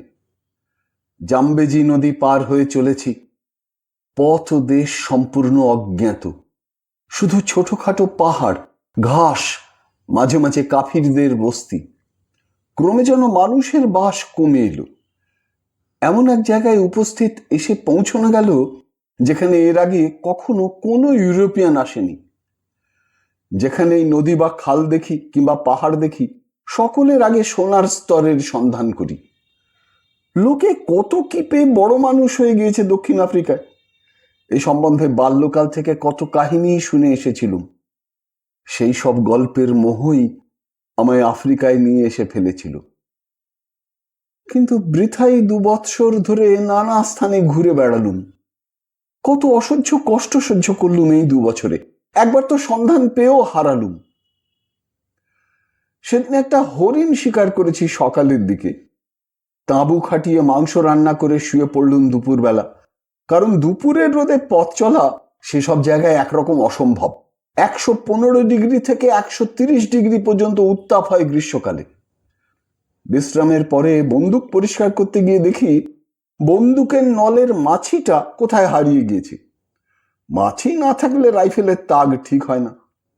কত এদিক ওদিক খুঁজেও মাছিটা পাওয়া গেল না। কাছেই একটা পাথরের ঢিবি, তার গায়ে সাদা সাদা কি যেন একটা কঠিন পদার্থ চোখে পড়ল। ঢিবিটার গায়ে সেই জিনিসটা নানা স্থানে আছে। বেছে বেছে তারই একটা দানা সংগ্রহ করে ঘষে মেজে নিয়ে আপাতত সেটাকেই মাছি করে রাইফেলের নলের আগায় বসিয়ে নিলাম। তারপর বিকেলে সেখান থেকে আবার উত্তর মুখে রওনা হয়েছি। কোথায় তাঁবু ফেলেছিলাম সে কথা ক্রমে ভুলেই গিয়েছি। দিন 15 পরে একজন ইংরেজের সঙ্গে সাক্ষাৎ হলো। সেও আমার মতো সোনা খুঁজে বেড়াচ্ছে। তার সঙ্গে 2জন মাটাবেল কুলি ছিল। পরস্পরকে পেয়ে আমরা খুশি হলাম। তার নাম জিম কার্টার, আমারই মতো ভবঘুরে, তবে তার বয়স আমার চেয়ে বেশি। জিম একদিন আমার বন্দুকটা নিয়ে পরীক্ষা করতে গিয়ে হঠাৎ কি দেখে আশ্চর্য হয়ে গেল। আমায় বললে, বন্দুকের মাছি তোমার এরকম কেন? তারপর আমার গল্প শুনে সে উত্তেজিত হয়ে উঠল। বললে, তুমি বুঝতে পারোনি এই জিনিসটা খাঁটি রূপো, খনিজ রূপো। এই যেখানে পাওয়া যায় সাধারণত সেখানে রূপোর খনি থাকে। আমার আন্দাজ হচ্ছে 1 টন পাথর থেকে সেখানে অন্তত 9000 আউন্স রূপো পাওয়া যাবে। সে জায়গাতে এক্ষুনি চলো, আমরা যাই। এবার আমরা লক্ষপতি হয়ে যাব।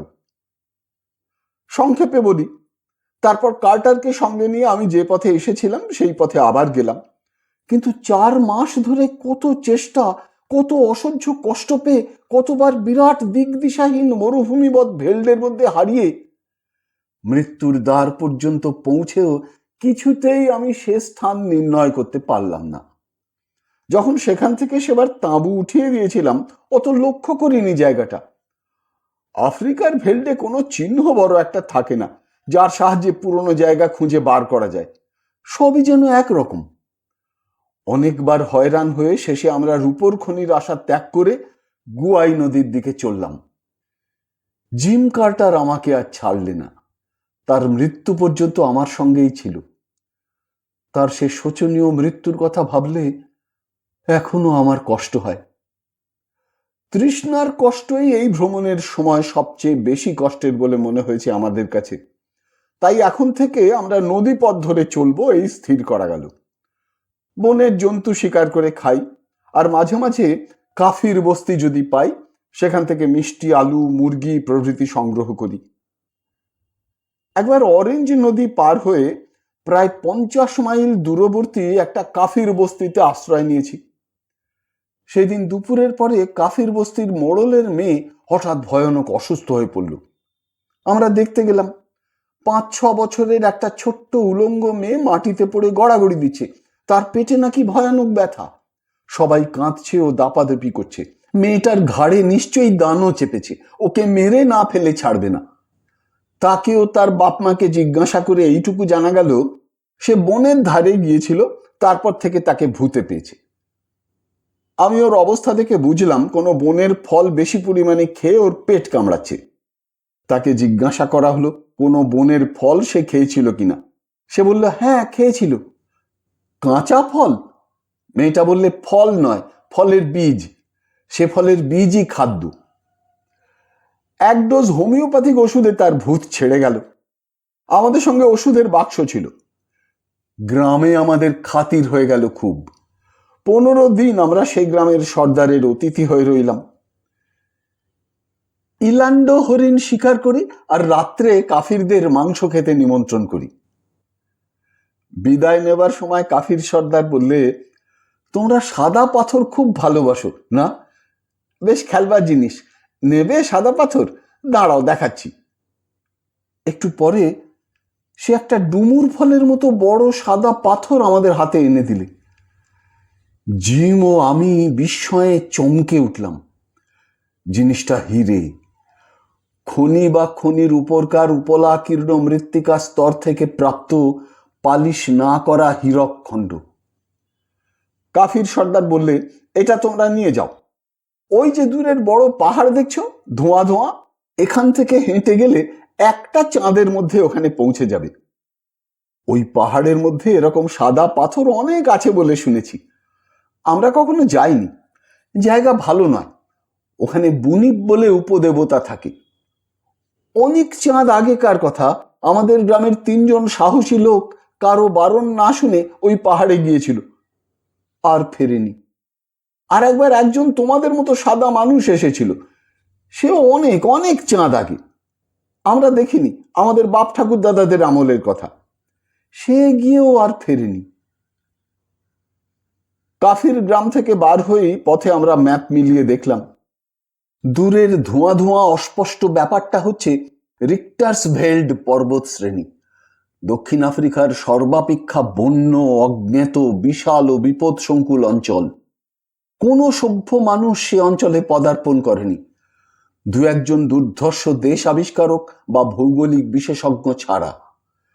ওই বিস্তীর্ণ বন পর্বতের অধিকাংশ স্থানই সম্পূর্ণ অজানা, তার ম্যাপ নেই, তার কোথায় কি আছে কেউ বলতে পারে না। জিম কার্টার ও আমার রক্ত চঞ্চল হয়ে উঠল। আমরা দুজনেই তখনই স্থির করলাম, ওই অরণ্য ও পর্বতমালা আমাদেরই আগমন প্রতীক্ষায় তার বিপুল রত্ন ভাণ্ডার লোকচক্ষুর আড়ালে গোপন করে রেখেছে। আমরা ওখানে যাবই। কাফির গ্রাম থেকে রওনা হবার প্রায় 17 দিন পরে আমরা পর্বত শ্রেণীর পাদদেশের নিবিড় বনে প্রবেশ করলাম। পূর্বেই বলেছি, দক্ষিণ আফ্রিকার অত্যন্ত দুর্গম প্রদেশে এই পর্বত শ্রেণী অবস্থিত। জঙ্গলের কাছাকাছি কোনো কাফির বস্তি আমাদের চোখে পড়ল না। জঙ্গল দেখে মনে হলো কাঠুরিয়ার কুঠার আজ পর্যন্ত এখানে প্রবেশ করেনি। সন্ধ্যার কিছু আগে আমরা জঙ্গলের ধারে এসে পৌঁছেছিলাম। জিম কার্টারের পরামর্শ মতো সেখানেই আমরা রাত্রের বিশ্রামের জন্য তাঁবু খাটালাম। জিম জঙ্গলের কাঠ কুড়িয়ে আগুন জ্বাললে, আমি লাগলুম রান্নার কাজে। সকালের দিকে একজোড়া পাখি মেরেছিলাম, সেই পাখি ছাড়িয়ে তার রোস্ট করব, এই ছিল মতলব। পাখি ছাড়ানোর কাজে একটু ব্যস্ত আছি, এমন সময় জিম বললে, পাখি রাখো, 2 পেয়ালা কফি করো তো আগে। আগুন জ্বালাই ছিল, জল গরম করতে দিয়ে আবার পাখি ছাড়াতে বসেছি, এমন সময় সিংহের গর্জন একেবারে অতি নিকটে শোনা গেল। জিম বন্দুক নিয়ে বেরোলো। আমি বললাম, অন্ধকার হয়ে আসছে, বেশি দূর যেও না। তারপরে আমি পাখি ছাড়াচ্ছি, কিছু দূরে জঙ্গলের বাইরেই 2 বার বন্দুকের আওয়াজ শুনলাম। একটুখানি থেমে আবার আরেকটা আওয়াজ, তারপরেই সব চুপ। মিনিট 10 কেটে গেল। জিম আসে না দেখে আমি আমার নিজের রাইফেলটা নিয়ে যেদিক থেকে আওয়াজ এসেছিল সেদিকে একটু যেতেই দেখি জিম আসছে। পেছনে কি একটা ভারী মতো টেনে আনছে। আমায় দেখে বললে, ভারী চমৎকার ছালখানা, জঙ্গলের ধারে ফেলে রাখলে হায়নাতে সাবার করে দেবে, তাঁবুর কাছে টেনে নিয়ে যাই চলো। দুজনে টেনে সিংহের প্রকাণ্ড দেহটা তাঁবুর আগুনের কাছে নিয়ে এসে ফেললাম। তারপর ক্রমে রাত হলো। খাওয়া দাওয়া সেরে আমরা শুয়ে পড়লুম। অনেক রাত্রে সিংহের গর্জনে ঘুম ভেঙে গেল। তাঁবু থেকে অল্প দূরেই সিংহ ডাকছে, অন্ধকারে বোঝা গেল না ঠিক কত দূরে। আমি রাইফেল নিয়ে বিছানায় উঠে বসলাম। জিম শুধু একবার বললে, সন্ধেবেলার সেই সিংহটার জুড়ি, বলেই সে নির্বিকার ভাবে পাশ ফিরে শুয়ে ঘুমিয়ে পড়ল। আমি তাঁবুর বাইরে এসে দেখি আগুন নিভে গেছে। পাশে কাঠকুটো ছিল, তাই দিয়ে আবার জোর আগুন জ্বাললাম। তারপরে আবার এসে শুয়ে পড়লাম। পরদিন সকালে উঠে জঙ্গলের মধ্যে ঢুকলাম। কিছু দূর গিয়ে জন কয়েক কাফিরের সঙ্গে দেখা হলো। তারা হরিণ শিকার করতে এসেছে। আমরা তাদের তামাকের লোভ দেখিয়ে কুলি ও পথপ্রদর্শক হিসেবে সঙ্গে নিতে চাইলাম। তারা বললে, তোমরা জানো না তাই ও কথা বলছো, এই জঙ্গলে মানুষ আসে না, যদি বাঁচতে চাও তো ফিরে যাও, ওই পাহাড়ের শ্রেণী অপেক্ষাকৃত নিচু, ওটা পার হয়ে মধ্যে খানিকটা সমতল জায়গা আছে, ঘন বনে ঘেরা। তার ওদিকে আবার এর চেয়েও উঁচু পর্বত শ্রেণী। ওই বনের মধ্যের সমতল জায়গাটা বড় বিপজ্জনক। ওখানে বুনিপ থাকে। বুনিপের হাতে পড়লে আর ফিরে আসতে হবে না। ওখানে কেউ যায় না। আমরা তামাকের লোভে ওখানে যাব মরতে? ভালো চাও তো তোমরাও যেও না। আমরা জিজ্ঞাসা করলাম, বুনিপ কি? তারা জানে না। তবে তারা স্পষ্ট বুঝিয়ে দিলে বুনিপ কি না জানলেও সে কি অনিষ্ট করতে পারে সেটা তারা খুব ভালো রকমই জানে। ভয় আমাদের ধাতে ছিল না। জিম কার্টারের তো একেবারেই না। সে আরো বিশেষ করে জেদ ধরে বসলে। এই বুনিপের রহস্য তাকে ভেদ করতেই হবে, হীরা পাই বা না পাই। মৃত্যু যে তাকে অলক্ষিতে টানছে তখনও যদি বুঝতে পারতাম। বৃদ্ধ এই পর্যন্ত বলে একটু হাঁপিয়ে পড়ল। শঙ্করের মনে তখন অত্যন্ত কৌতূহল হয়েছে। এ ধরনের কথা সে কখনো আর শোনেনি। মুমূর্ষু ডিয়েগো আলভেরাজের জীর্ণ পরিচ্ছদ ও শিরাবহুল হাতের দিকে চেয়ে, তার পাকা ভুরু জোড়ার নিচেকার ইস্পাতের মতো নীল দীপ্তিশীল চোখ দুটোর দিকে চেয়ে শঙ্করের মন শ্রদ্ধায় ও ভালোবাসায় ভরে উঠল। সত্যিকার মানুষ বটে একজন। আলভারেজ বললে, আর এক গ্লাস জল। জল পান করে বৃদ্ধ আবার বলতে শুরু করলে, হ্যাঁ, তারপরে শোনো। ঘোর বনের মধ্যে আমরা প্রবেশ করলাম। কত বড় বড় গাছ, বড় বড় ফার্ন, কত বিচিত্র বর্ণের অর্কিড ও লায়ানা। স্থানে স্থানে সে বন নিবিড় ও দুষ্প্রবেশ্য। বড় বড় গাছের নিচেকার জঙ্গল এতই ঘন, বড়শির মতো কাঁটা গাছের গায়ে মাথার উপরকার পাতায় পাতায় এমন জড়াজড়ি যে সূর্যের আলো কোনো জন্মে সে জঙ্গলে প্রবেশ করে কিনা সন্দেহ। আকাশ দেখা যায় না। অত্যন্ত বেবুনের উৎপাত জঙ্গলের সর্বত্র। বড় গাছের ডালে দলে দলে শিশু, বালক, বৃদ্ধ, যুবা, নানা রকমের বেবুন বসে আছে। অনেক সময় দেখলাম মানুষের আগমন তারা গ্রাহ্য করে না, দাঁত খিচিয়ে ভয় দেখায়। দু একটা বুড়ো সর্দার বেবুন সত্যিই হিংস্র প্রকৃতির। হাতে বন্দুক না থাকলে তারা অনায়াসেই আমাদের আক্রমণ করত। জিম কার্টার বললে, অন্তত আমাদের খাদ্যের অভাব হবে না কখনো এই জঙ্গলে। 7-8 দিন সেই নিবিড় জঙ্গলে কাটল। জিম কার্টার ঠিকই বলেছিল, প্রতিদিন একটা করে বেবুন আমাদের খাদ্য যোগান দিতে দেহপাত করত। উঁচু পাহাড়টা থেকে জঙ্গলের নানা স্থানে ছোট বড় ঝর্ণা নেমে এসেছে, সুতরাং জলের অভাবও ঘটল না। একবার কিন্তু এতে বিপদও ঘটেছিল। একটা ঝর্ণার ধারে দুপুরবেলা এসে আগুন জ্বেলে বেবুনের দাপনা ঝলসাবার চেষ্টা করছি। জিম গিয়ে তৃষ্ণার ঝোঁকে ঝর্ণার জল পান করলে। তার একটু পরেই তার ক্রমাগত বমি হতে শুরু করলো, পেটে ভয়ানক ব্যথা। আমি একটু বিজ্ঞান জানতাম। আমার সন্দেহ হওয়াতে ঝর্ণার জল পরীক্ষা করে দেখি জলে খনিজ আর্সেনিক মেশানো আছে। ওপর পাহাড়ের আর্সেনিকের স্তর ধুয়ে ঝর্ণা নেমে আসছে নিশ্চয়ই। হোমিওপ্যাথিক বাক্স থেকে প্রতিষেধক ওষুধ দিতে সন্ধ্যার দিকে জিম একটু সুস্থ হয়ে উঠল। বনের মধ্যে ঢুকে কেবল এক বেবুন ও মাঝে মাঝে দু একটা বিষধর সাপ ছাড়া অন্য কোনো বন্য জন্তুর সঙ্গে আমাদের সাক্ষাৎ হয়নি। পাখির কথা আর প্রজাপতির কথা অবশ্য বাদ দিলাম, কারণ এইসব ট্রপিক্যাল জঙ্গল ছাড়া এত বিচিত্র বর্ণের ও শ্রেণীর পাখি ও প্রজাপতি আর কোথাও দেখতে পাওয়া যাবে না। বিশেষ করে বন্য জন্তু বলতে যা বোঝায় তারা সেই পর্যায়ে পড়ে না। প্রথমেই রিক্টাসভেল্ট পর্বত শ্রেণীর একটা শাখা পর্বত আমাদের সামনে পড়ল। সেটা মূল ও প্রধান পর্বতের সঙ্গে সমান্তরালভাবে অবস্থিত বটে, কিন্তু অপেক্ষাকৃত নিচু। সেটা পার হয়ে আমরা একটা বিস্তীর্ণ বনময় উপত্যকায় নেমে তাঁবু ফেললাম। একটা ক্ষুদ্র নদী উপত্যকার মধ্যে দিয়ে বয়ে গিয়েছে। নদী দেখে আমার আর জিমের আনন্দ হলো। এইসব নদীর তীর থেকেই অনেক সময় খনিজ দ্রব্যের সন্ধান পাওয়া যায়। নদীর নানা দিকে আমরা বালি পরীক্ষা করে বেড়াই, কিছুই কোথাও পাওয়া যায় না। সোনার একটা রেণু পর্যন্ত নেই নদীর বালিতে। আমরা ক্রমে হতাশ হয়ে পড়লুম। তখন প্রায় 20-22 দিন কেটে গিয়েছে। সন্ধ্যার সময় কফি খেতে খেতে জিম বললে, দেখো, আমার মন বলছে এখানে আমরা সোনার সন্ধান পাবো, থাকো এখানে আরো কিছুদিন। আরো 20 দিন কাটল। বেবুনের মাংস অসহ্য ও অত্যন্ত অরুচিকর হয়ে উঠেছে। জিমের মতো লোকও হতাশ হয়ে পড়ল। আমি বললাম, আর কেন জিম, চলো ফিরি এবার। কাফির গ্রামে আমাদের ঠকিয়েছে, এখানে কিছুই নেই। জিম বললে, এই পর্বত শ্রেণীর নানা শাখা আছে, সবগুলো না দেখে যাব না। একদিন পাহাড়ি নদীটার খাতের ধারে বসে বালি চালতে চালতে পাথরের নুড়ির রাশির মধ্যে অর্ধপ্রথিত একখানা হলদে রঙের ছোট পাথর আমি ও জিম একই সঙ্গে দেখতে পেলাম। দুজনেই তাড়াতাড়ি সেটা খুঁড়ে তুললাম। আমাদের মুখ আনন্দে ও বিস্ময়ে উজ্জ্বল হয়ে উঠল। জিম বললে, ডিয়েগো, পরিশ্রম এতদিনে সার্থক হলো, চিনেছ তো? আমিও বুঝেছিলাম। বললাম, হ্যাঁ, কিন্তু নদীর স্রোতে ভেসে আসা জিনিসটা, খনির অস্তিত্ব নেই এখানে।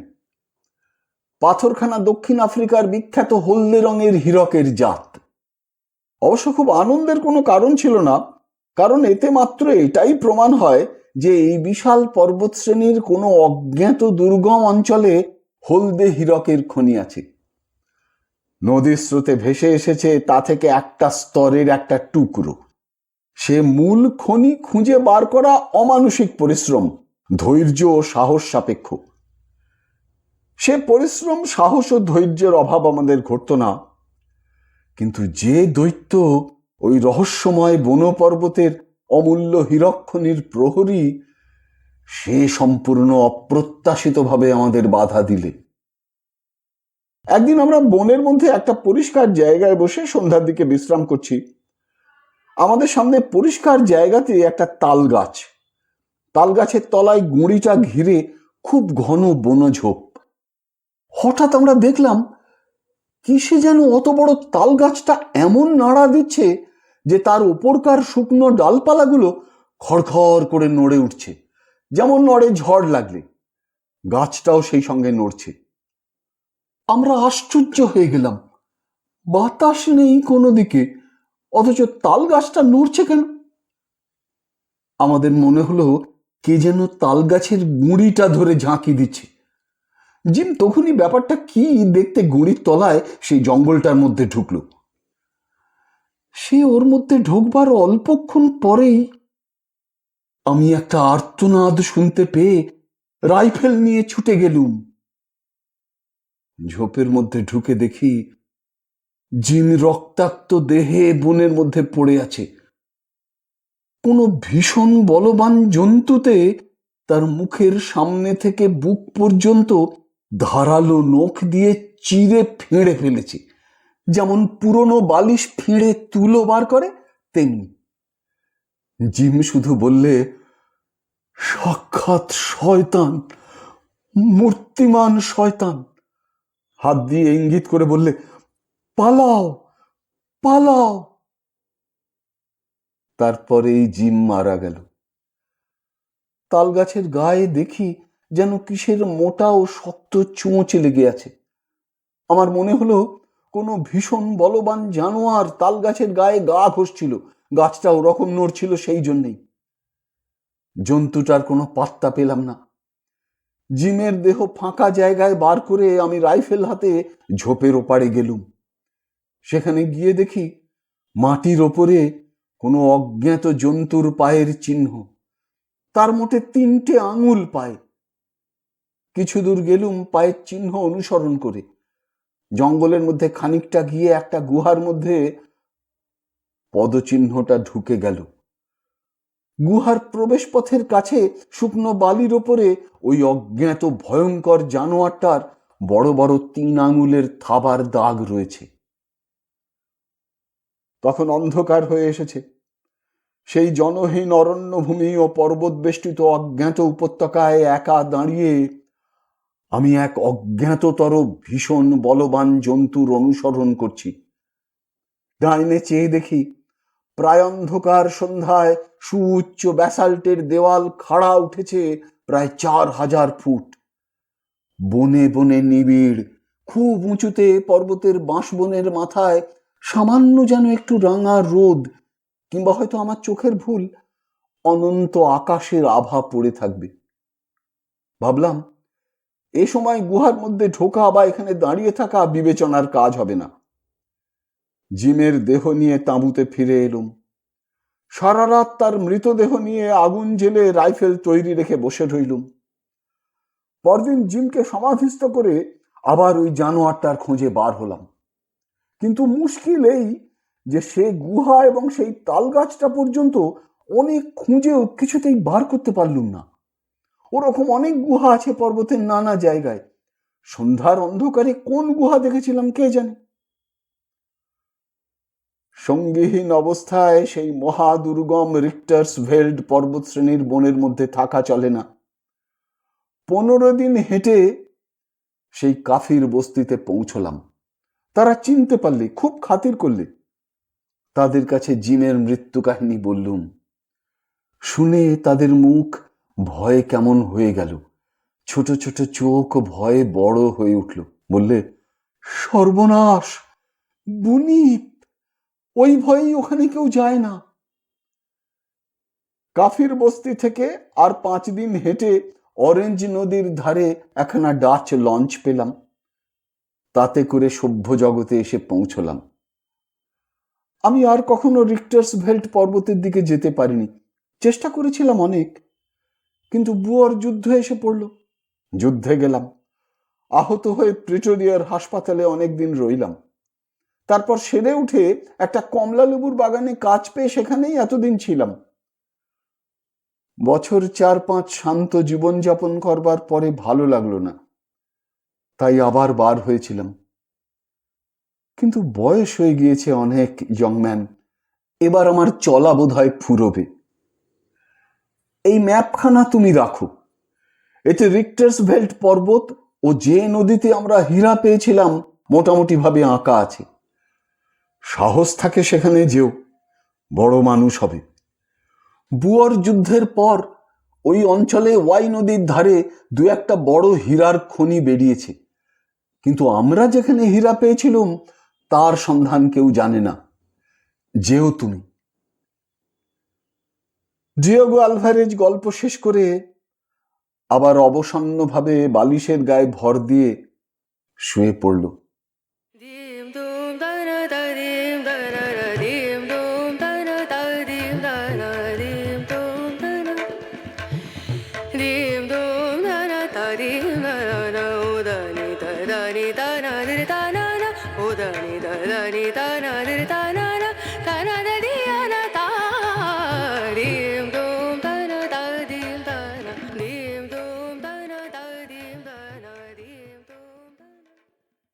শুনলেন বিভূতিভূষণ বন্দ্যোপাধ্যায় রচিত চাঁদের পাহাড় প্রথম পর্ব। যদি এই অনুষ্ঠানটি আপনার ভালো লেগে থাকে তবে অবশ্যই একটি লাইক দিয়ে আমায় উৎসাহিত করবেন। যারা এখনো আমার এই চ্যানেলটিকে সাবস্ক্রাইব করেননি তারা অবশ্যই সাবস্ক্রাইব বোতামটি টিপে চ্যানেলটিকে সাবস্ক্রাইব করে নেবেন এবং ভিডিওর কমেন্ট বক্সে আপনার মূল্যবান মতামত জানিয়ে চ্যানেলটিকে আরো এগিয়ে নিয়ে যেতে আমায় সাহায্য করবেন। ভালো থাকুন, পাশে থাকুন, সুস্থ থাকুন আর শুনতে থাকুন সাহিত্যের মণিমাণিক্যগুলি অনুষ্ঠানটি। নমস্কার।